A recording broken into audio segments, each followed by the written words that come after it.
The conference room fell silent as the holographic display showed the Forbidden Zone.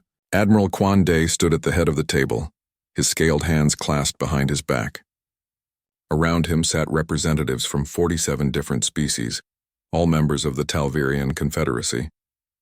They had ruled the galaxy for 3 centuries, and none dared question their authority. None except the humans who had sealed themselves away long ago. Yoon Hana shifted uncomfortably in her seat. As the lead exoarchaeologist, she had studied the human boundary markers for 15 years. The warning beacons floated in space like ancient tombstones, each one broadcasting the same message in 800 languages. "Stay away, do not enter. You have been warned." Simple words, but they carried weight that made her skin crawl. Kwanday's voice cut through the silence.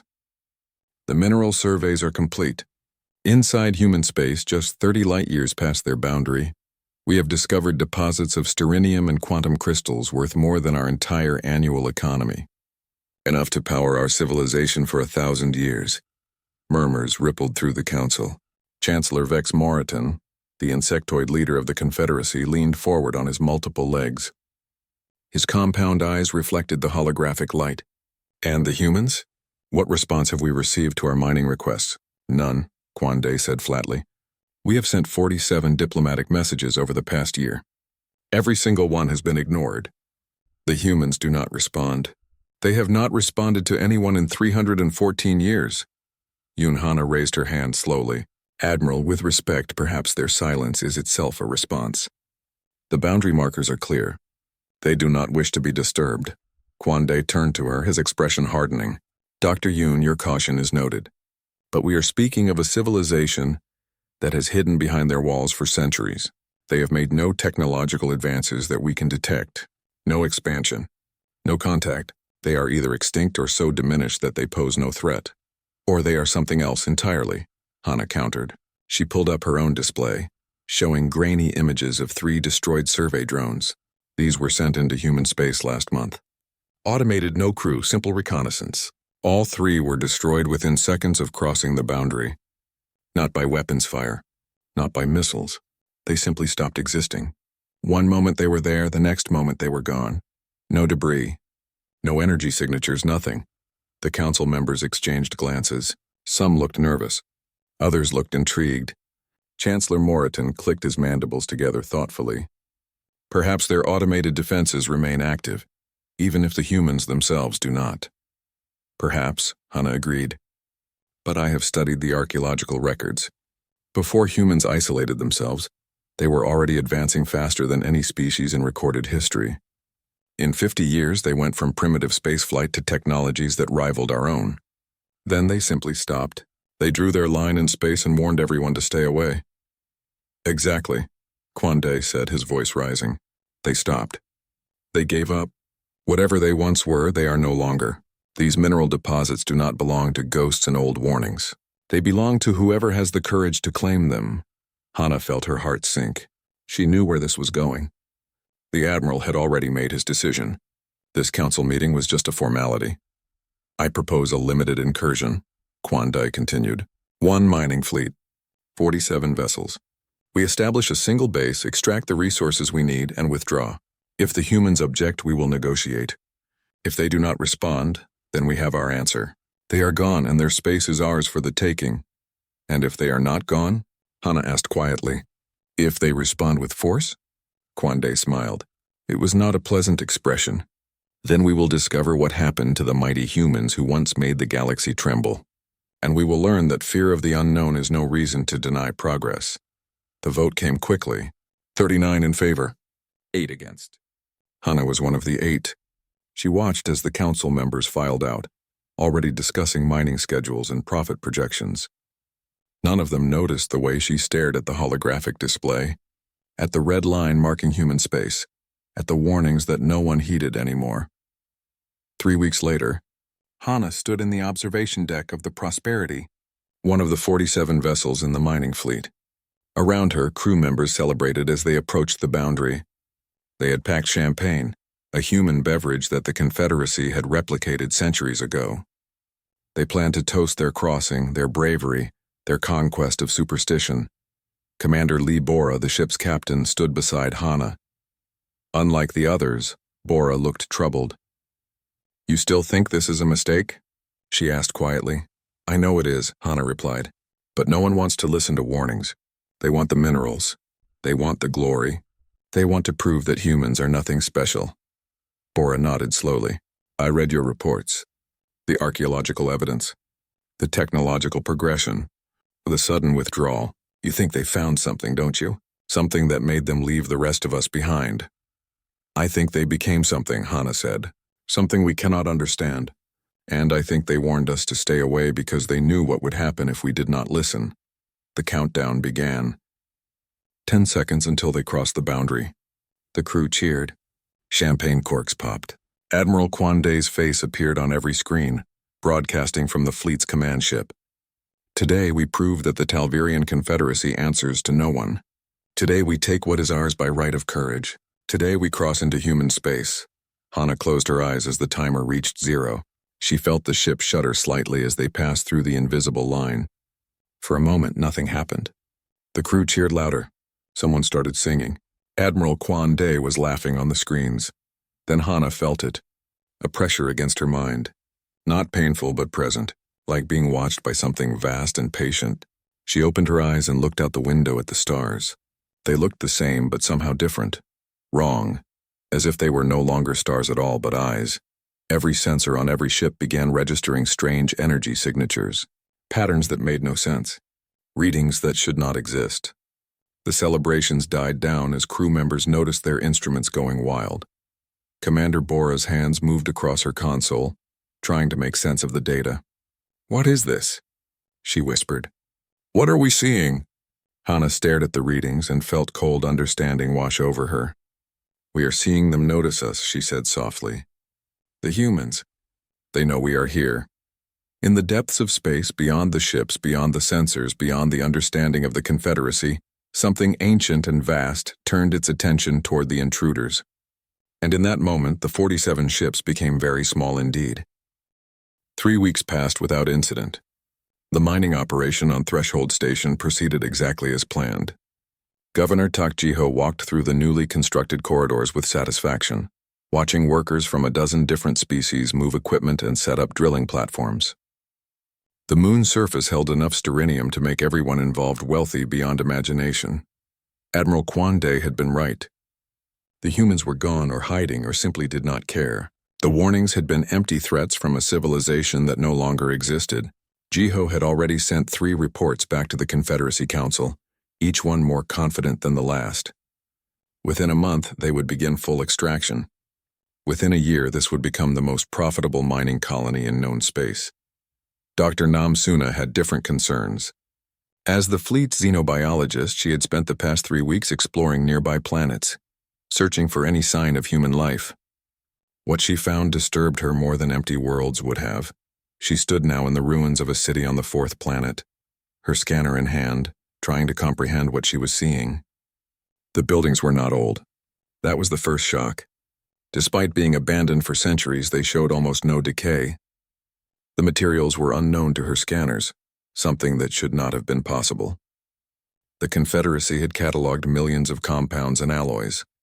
These matched nothing in the database. The second shock was the size. The city stretched for hundreds of kilometers in every direction. Population estimates suggested 50 million inhabitants, maybe more. And this was just one city. She had identified 17 others from orbit, each one equally massive, equally pristine, equally empty. Suna walked through what appeared to be a residential area. Homes stood open, furniture still in place. But there were no personal items. No pictures. No clothing, no toys. It was as if the humans had removed every trace of themselves while leaving the structures behind. Not an evacuation. Something more deliberate, more complete. Her scanner beeped. She looked down at the readings and felt her skin prickle. Energy signatures, faint but present, running through the entire city like veins through a body. The city was not dead. It was dormant, waiting for something. Back on Threshold Station, Commander Lee Bora reviewed the daily reports in her office. Mining efficiency was at 112%. No equipment failures. No accidents. Everything was proceeding too smoothly, and that worried her more than problems would have. The door chimed. Yoon Hana entered, her expression troubled. She had been quiet since the crossing, spending most of her time studying the boundary markers from inside human space. Bora gestured to a chair. "You need to see this," Hana said without preamble. She placed a data pad on the desk. "I have been analyzing the energy signatures we detected when we crossed the boundary. I finally managed to decode part of the pattern." Bora picked up the pad. The screen showed a complex mathematical formula, one she did not recognize. "What am I looking at?" "A message," Hana said. The energy signatures were not random. They were communication. The humans were speaking to us, and we did not realize it because the language is pure mathematics. No words, no symbols, just concepts expressed as numbers. What does it say? Hana's voice was very quiet. "Leave, final warning." Bora felt cold. "When did you decode this?" "An hour ago. I have been trying to verify it, hoping I was wrong. But I am not wrong. 3 weeks ago, when we crossed their boundary, the humans sent us a message. We just did not understand it until now." Before Bora could respond, the lights flickered. Just for a second, but it was enough. Both women looked up at the ceiling. In 30 years of space travel, Bora had never seen lights flicker on a modern ship. Power systems had multiple redundancies. Flickers did not happen. Her communicator chirped. "Commander, this is engineering. We just experienced a strange power fluctuation. Nothing serious, but we cannot find the cause." Bora keyed her response. "Run a full diagnostic. Report back in 30 minutes. Over the next week, the strange incidents increased. Perfect circles of dead electronics appeared randomly throughout the station. Equipment would stop working for exactly 60 seconds, then resume as if nothing had happened. Crew members reported odd dreams, always the same ones, shared among people who had never met. In the dreams, they stood on a beach made of glass, watching a sun that was not a sun. Figures moved in the water, neither solid nor liquid. Voices spoke in languages that had no words, and somehow the dreamers understood. The message was always the same: you do not belong here. Leave while you still can. Governor Jiho dismissed the reports as stress and psychological pressure from being in forbidden space. He ordered the medical staff to increase counseling sessions and prescribed sleep aids. The mining continued. Dr. Nam Suna returned from her explorations with more disturbing findings. She had discovered star charts in one of the human cities carved into walls that should not have been carvable. The charts showed the galaxy, but wrong. Dimensions that did not exist. Space folded in ways that violated physics. And at the center of it all, human space glowed with a light that hurt to look at, even in carved stone. She tried to explain her findings to Governor Jiho, but he cut her off. "Dr. Nam, your job is to search for biological specimens, not to frighten the crew with ghost stories. The humans are gone. These cities are empty. Whatever they once were, they are dust now." That night, every screen on every ship displayed the same message simultaneously. Crew members were eating dinner, watching entertainment, checking systems. All of it vanished, replaced by text in every known language, scrolling continuously. "Leave. Final warning." The message lasted exactly 60 seconds. Then everything returned to normal. No trace remained in any computer system. No log entries. No cached data. It was as if the message had never existed, except that 5,000 crew members across 47 ships had all seen it at the same moment. Admiral Quan Day held an emergency conference from the command ship. His face appeared on screens throughout the fleet, his expression grim but determined. "We have received what appears to be a warning from an automated system. This confirms that human technology remains active, but there is no sign of actual human presence. These are echoes of a dead civilization, nothing more." Yoon Hana stood in the back of the conference room listening. She wanted to scream. Could they not see? Could they not understand? This was not an automated system. This was restraint. The humans were giving them every chance to leave peacefully. Quan Day continued. "I am ordering the fleet to proceed deeper into human space. We will investigate the Sol system itself, the human homeworld. We will find answers. We will not be frightened away by old warnings and malfunctioning computers." Commander Bora looked at Hana. "He is making a terrible mistake," she whispered. "I know," Hana replied, "but he cannot see it. His pride will not let him." The fleet began moving towards Sol, 47 ships carrying 5,000 souls pushing deeper into space that did not want them. For 2 days, nothing happened. Systems functioned normally. No messages appeared. Some crew members began to relax. Perhaps the worst was over. On the third day, the fleet vanished, not destroyed, not damaged, simply gone. One moment, 47 vessels were moving through space at steady velocity. The next moment, sensors showed nothing. No debris, no energy signatures, no distress calls. 5,000 people and their ships had simply ceased to exist. Back at Confederacy headquarters, alarms screamed. Fleet tracking showed empty space where the mining expedition should have been. Emergency channels opened. Search and rescue teams prepared to launch, and then, 12 hours later, the fleet reappeared. Not in human space where they had vanished, but in orbit around the Confederacy capital world, thousands of light years away. Every ship was intact. Every system functioned perfectly. But when the rescue teams boarded the vessels, they found them empty. No crew, no bodies, no signs of struggle. Just empty ships humming with power, waiting in silent orbit above the very heart of the Confederacy. And in the computer core of every single ship, someone had left a gift. Complete records of every Confederacy military secret, every classified file, every hidden database, everything the humans had learned simply by watching, simply by paying attention while the Confederacy thought itself safe behind its encryption. The message was clear.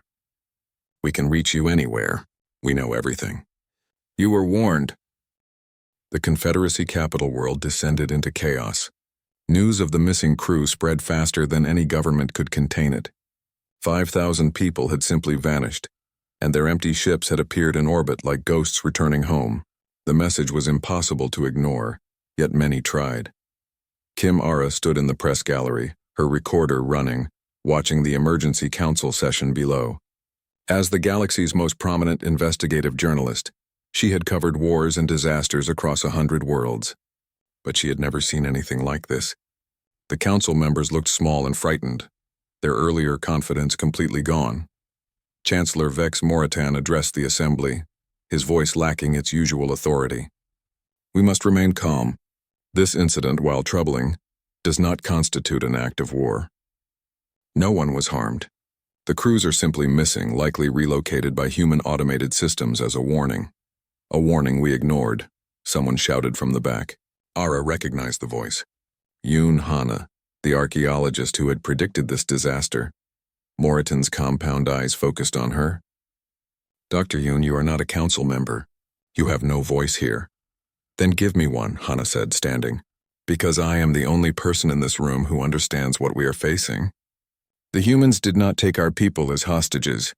They removed them like a parent removes a child from danger. We are the danger. To ourselves. Before Moritan could respond, every screen in the council chamber flickered. The broadcast system activated on its own. A message appeared, simple and terrible. You were warned. You are observed. Your trespass is recorded. The screens went dark. In the silence that followed, Ara heard someone crying. She did not blame them. Captain Park Min-ho received the emergency transmission while on patrol near the human boundary. His small scout ship was one of dozens now stationed along the border, watching for any signs of human activity. What he saw instead defied explanation. 3 Confederacy colony worlds, each one within 50 light-years of human space, had gone dark. No communications, no sensor readings. The planets were still there, but every structure, every person, every trace of civilization had vanished. 12 million people gone overnight. Minho's hands shook as he reviewed the data. The colonies had not been destroyed. The planets showed no signs of damage. Cities remained standing. Power grids still functioned. But the inhabitants had simply disappeared as thoroughly as the mining fleet crew. He sent his report and waited. The response came from Fleet Command within an hour. Return to base immediately. Do not investigate. Do not approach human space under any circumstances. But as Minho turned his ship around, he saw something that made him freeze. A vessel appeared beside him, impossible in its geometry. It was there and not there, solid and transparent, following rules of physics that should not exist. It matched his speed exactly, maintaining perfect distance. Minho tried to hail it. No response. He tried to scan it. His instruments showed nothing and everything at once, readings that contradicted themselves. The vessel stayed beside him for exactly 10 minutes, then vanished as suddenly as it had appeared. When he returned to base, Minho filed his report. It joined hundreds of similar reports from other patrol ships. human vessels that appeared and disappeared, technology that seemed to manipulate reality itself, and always the same message: you are being watched. Ambassador Choi Sun-woo had spent 30 years as the Confederacy's chief diplomat. He had negotiated peace treaties between species that had warred for centuries. He had resolved trade disputes that threatened to collapse entire economies. He had never failed to establish communication with any intelligent species. Until now. He stood in the communications center, surrounded by the most advanced translation and broadcasting equipment in the galaxy. For the past month, he had sent messages to human space in every format imaginable: audio, video, mathematical proofs, chemical formulas, even music. Anything that might convey peaceful intent. The response finally came. A single sentence appearing on his screen: return what you took, leave, never return.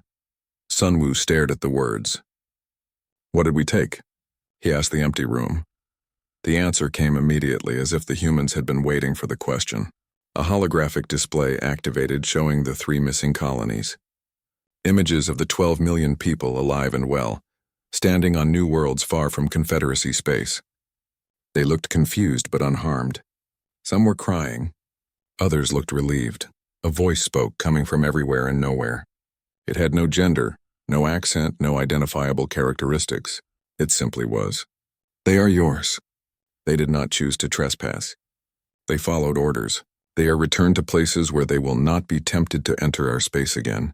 The choice was not theirs. The guilt is not theirs. The hologram changed, showing Admiral Kwon Dae in a small room. He was alive, sitting at a table, staring at nothing. The voice continued. This one chose. This one knew. This one led others into danger. He will be returned when he understands the cost of arrogance. And the mining fleet crews? Sun-woo asked. The 5,000 who vanished. Learning, the voice said. They are safe. They are being shown what they could not see. When they understand, they will return. No harm will come to them unless they choose to trespass again. The hologram vanished. Sun-woo stood alone in the communication center, his hands trembling. Please, he said to the empty air. We made a mistake. We understand now. What do you want from us? The response came after a long pause. We want nothing.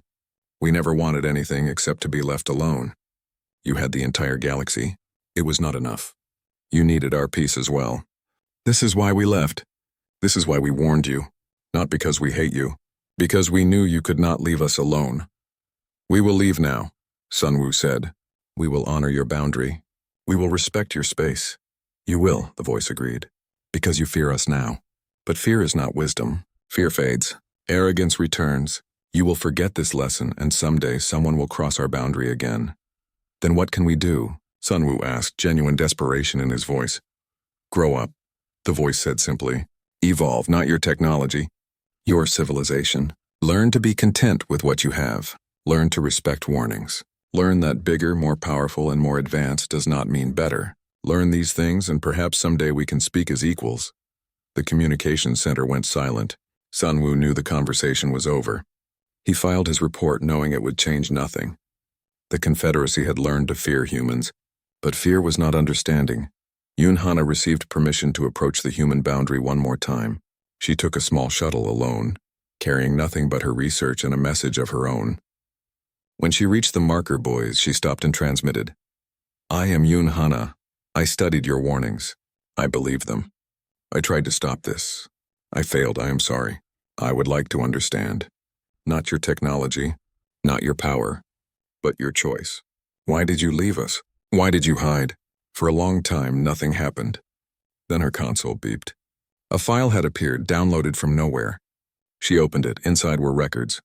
Human records. History from before they had isolated themselves. Images of first contact, of humans eager to meet their galactic neighbors.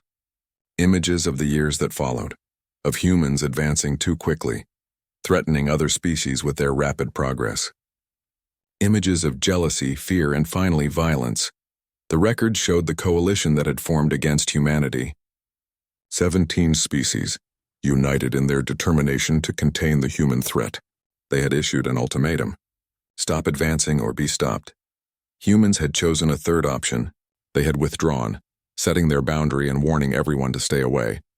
Not because they feared the coalition, but because they knew what would happen if they stayed. Either they would be attacked and would have to defend themselves, destroying civilizations in the process, or they would be forced to submit, to slow their growth to become less than they could be, so they had left. And in leaving they had continued to grow, alone, free, becoming something the rest of the galaxy could not understand. The file ended with a message. We left because we loved you, because destroying you would have hurt us, because becoming your rulers would have corrupted us. We chose loneliness over cruelty. We chose isolation over domination. We chose to walk away from you so that you could grow at your own pace in your own way, and we warned you to stay away so that you would not force us to remind you why we are alone. Hana sat in her shuttle, tears streaming down her face, finally understanding. The humans were not hiding in fear. They were not extinct. They were waiting, patient and sad, hoping the rest of the galaxy would someday be ready to meet them as friends rather than subjects or enemies. But that day had not yet come. The emergency council session had been running for 16 hours straight. Council members from across the Confederacy argued, shouted, and demanded answers that no one could provide. Hana sat in the witness chair, exhausted but determined. She had shared everything she had learned, but many still refused to believe. You are asking us to accept that humans have become gods, a council member from the Vrexian delegation said, their translator rendering the contempt in their voice perfectly. That they can move people across the galaxy without ships, that they can exist in multiple states simultaneously, that they have transcended physical reality. This is fantasy, not science.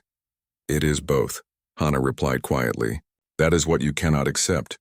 Science advanced so far that it appears magical to us. Technology so sophisticated that our instruments cannot measure it. Evolution so complete that they are no longer the species they once were. Then prove it, another member demanded. Show us evidence that cannot be disputed. Before Hana could respond, an elderly woman entered the council chamber. Every head turned. Baek Yoonji had not attended a council session in 20 years. As the keeper of the Confederacy's historical archives, she rarely left her libraries. Her presence now meant something significant. I have evidence, Yoonji said, her voice carrying despite her age. But you will not like it. Because I have kept it secret, as my predecessors kept it secret, as we were ordered to keep it secret 400 years ago. Chancellor Moreton stood. Elder Yoonji, what are you saying? I am saying we lied, Yoonji replied. About first contact. About the humans. About why they left. We have lied for 4 centuries, and now the truth has come to demand payment. She activated a holographic display. Images appeared, ancient recordings from first contact. Humans greeting Confederacy explorers with joy and wonder. Technology exchange programs. Cultural festivals. The early years had been hopeful, peaceful, and promising. Then the images changed. Humans advancing. New technologies appearing monthly, then weekly, then daily. Confederacy scientists struggling to keep pace, then falling behind, then realizing they could never catch up. Human ships that could cross the galaxy in days while Confederacy vessels took months. Human medicine that could cure any disease. Human energy systems that made power essentially free. Within 50 years of first contact, humans had surpassed every species in the Confederacy, Yoonji said. Not in 1 or 2 fields. In everything. They were not trying to dominate us. They were simply being themselves, advancing as fast as their nature allowed. But we were terrified. The images showed closed-door meetings, secret councils, plans to contain the human threat. Shin Do-yeon, the Confederacy's top intelligence officer, had joined Eunji. He took over the presentation. A coalition formed, Do-yeon explained. 17 species, all fearing that humans would make them obsolete. They issued an ultimatum. Stop advancing or face economic sanctions, trade embargoes, and if necessary, military action. That is when the humans withdrew, Yoonji said softly, not because they feared us, but because they knew what would happen if they stayed. We would attack them. They would defend themselves. And they would win, easily, completely, without question. But winning would require destroying us, and they did not want that. The council chamber erupted in protests. Council members shouted over each other, denying, accusing, demanding. Moreton called for order repeatedly before silence finally returned. You are saying the humans left to protect us from themselves? Someone asked skeptically. I am saying they left because they loved us, Yoonji replied. because staying would have forced them to become our rulers or our destroyers, and they wanted to be neither. So they drew their boundary and warned us never to cross it, because they knew that someday someone would forget why the boundary existed. Someone would become arrogant enough to think they could take what they wanted from human space. Someone would force the humans to remind the galaxy why they are alone. Doyen pulled up new data. I have been investigating what happened to the humans after they withdrew, using every intelligence asset we have. Most of what I found cannot be explained with current physics. Quantum signatures that suggest they exist in multiple dimensions simultaneously. Energy readings that imply they have learned to manipulate space-time itself. Communication patterns that indicate they have merged their consciousness into a collective network while retaining individuality. What does that mean? Moreton asked. It means they achieved technological singularity, Doyen said. Complete integration of biological and artificial intelligence. They exist as individuals and as a unified consciousness. They can be in multiple places at once. They can process information at speeds that make our fastest computers look like ancient calculators. They have become what we would call gods, though they would reject that term. Then why have they not conquered the galaxy? Someone demanded. If they are so powerful, why hide? Yunhana stood. Because conquest is what we would do. Domination is what we would choose. We judge them by our own nature and cannot comprehend that they might be different. They have the power to rule the galaxy. They choose not to. That is why they are superior. Not because of their technology. Because of their wisdom. The chamber fell silent. The weight of understanding settled over them. They were not dealing with a lost civilization or automated defenses. They were dealing with beings who had evolved beyond the petty conflicts and power struggles that defined Confederacy politics. Beings who had chosen peace over dominance, isolation over imperialism. The 3 colonies, Yunji said quietly. The 12 million people who vanished.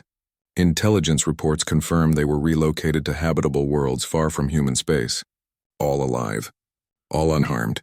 Many report being educated during their relocation. Shown images of what humanity has become. Taught why the boundary exists. The humans did not kill them or imprison them. They protected them from the consequences of Confederacy arrogance. Doyen nodded. And the mining fleet crews. Our agents have confirmed they are alive in human space, experiencing what we can only call an educational program. They are being shown the truth about humanity, about what happened 400 years ago, about the choice humans made. When they understand, they will be returned. And Admiral Kwande? Moreton asked. Being taught humility, Doyen said. He will return when he can accept that being the most powerful does not make you right. A junior council member raised her hand hesitantly. What happens now? Do the humans plan to attack us? To punish us for crossing their boundary? No, Hana said with certainty. They have already punished us. Not with violence. With demonstration. They showed us they can reach anywhere in our space. They can know anything we try to hide. They can move our people at will. They have stripped away our illusion of safety and superiority. The punishment is knowing how vulnerable we are, how much we exist at their mercy, how arrogant we were to think ourselves their equals, much less their masters. Yunji pulled up one final image. It showed the Sol system, humanity's home. But it looked wrong. The planets moved in patterns that should not be possible. The star itself seemed to pulse with purpose rather than natural fusion. Structures existed in spaces where nothing should be able to exist. The entire system looked like a work of art more than a natural formation. This is what they have become, Yunji said. Not hiding, not extinct, but transformed. They have reshaped their home system into something we cannot fully comprehend. They manipulate matter and energy the way we manipulate clay. They exist in states that our scientists say are impossible. They have become the first truly advanced civilization this galaxy has ever known. And they want nothing to do with us, Hana added, because we are children playing with matches, thinking ourselves wise because we can start fires. They are waiting for us to grow up, to evolve, not our technology, our wisdom, our maturity, our ability to be content with what we have rather than always grasping for more. Shindoyan leaned forward. I will be frank with this, Council. My analysis suggests the humans could eliminate the entire Confederacy without effort if they chose. Every world, every ship, every station, gone in moments. But they would never choose that. Because the power to destroy without the will to do so is true strength. The ability to dominate without the desire to do so is true advancement. They are what we should aspire to become, but we are centuries away from that level of maturity. The council session ended not with decisions, but with silence. Every member left carrying the weight of understanding. They had poked a sleeping giant, and the giant had responded with mercy rather than wrath. But mercy is not weakness. Mercy is the choice made from a position of absolute power. That night, across the Confederacy, citizens looked toward human space with new eyes, not with greed for the resources within, not with curiosity about the civilization hiding there, but with the slow, terrible understanding that humanity had not hidden from fear. They had withdrawn out of love. And the galaxy had proven, through arrogance and greed, that humanity's choice to leave had been wise. The message came exactly 30 days after the council session. Every screen in Confederacy space displayed the same image at the same moment. A simple invitation extended to one person.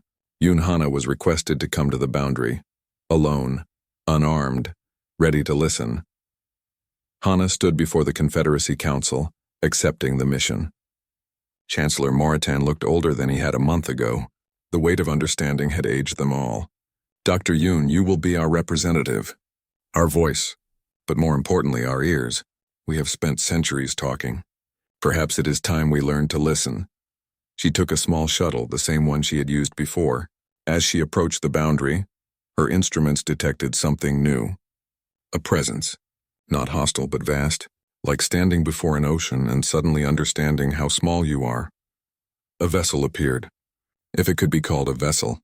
It existed in multiple states at once, solid and transparent, here and not here. Geometry that should not work somehow did. Light bent around it in ways that made her eyes hurt. A voice spoke directly into her mind, gentle and clear. "Welcome, Yoon Hana. We have been waiting for you." The voice guided her shuttle through the boundary. The moment she crossed, reality changed. Space looked different, deeper, more complex, as if she had been looking at a flat picture her entire life and suddenly discovered it had hidden dimensions. A figure materialized beside her in the shuttle. Human in form, but wrong in subtle ways. Too perfect, too present, as if existing more fully than anything she had ever seen. The figure smiled. "I am Hong Jae-min, or I was 400 years ago. Now I am Hong Jae-min and 17,000 others, individual and collective, one in many. Human and more than human." Hana stared, trying to comprehend. "You are all Hong Jae-min?" "I am one perspective of the human collective," he explained. "We maintain our individuality while sharing consciousness. I remember being Hong Jae-min, living, dying, and choosing to continue in this new form. But I also remember being others. Experience flows between us like water. We are separate and together. Does this make sense?" "No," Hana admitted. "But I am trying to understand." Hong Jae-min laughed. It was a warm sound, human despite everything else. "Good. Understanding comes from trying, not from knowing. Come, let me show you what we have become.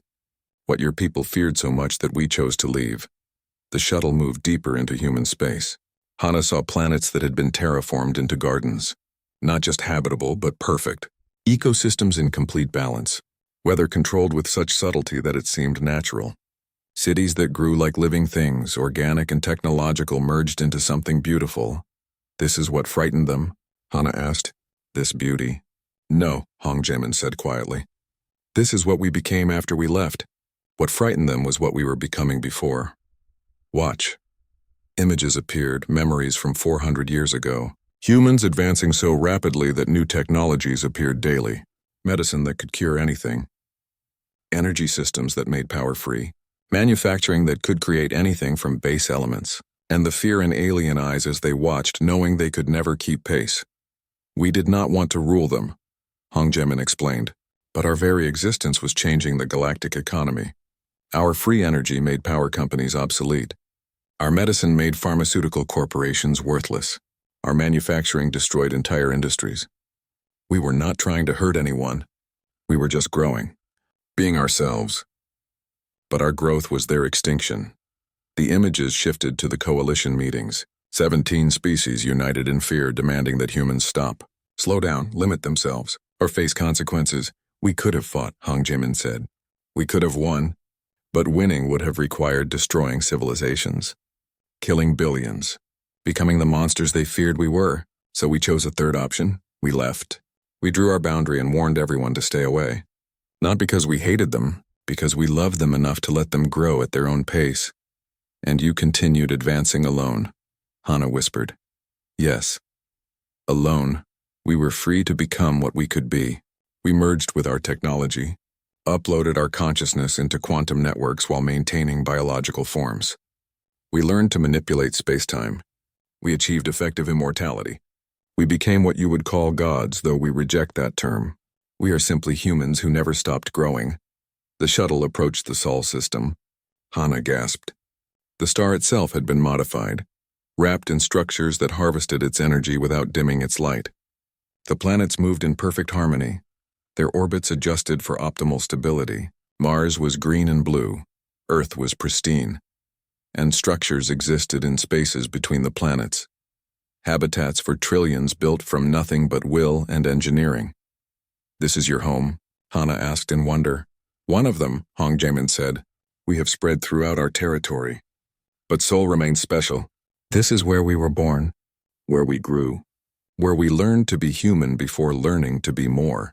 He guided her to Earth. They descended through atmosphere that felt alive, aware. The planet itself seemed conscious in some subtle way. They landed in a city that defied description.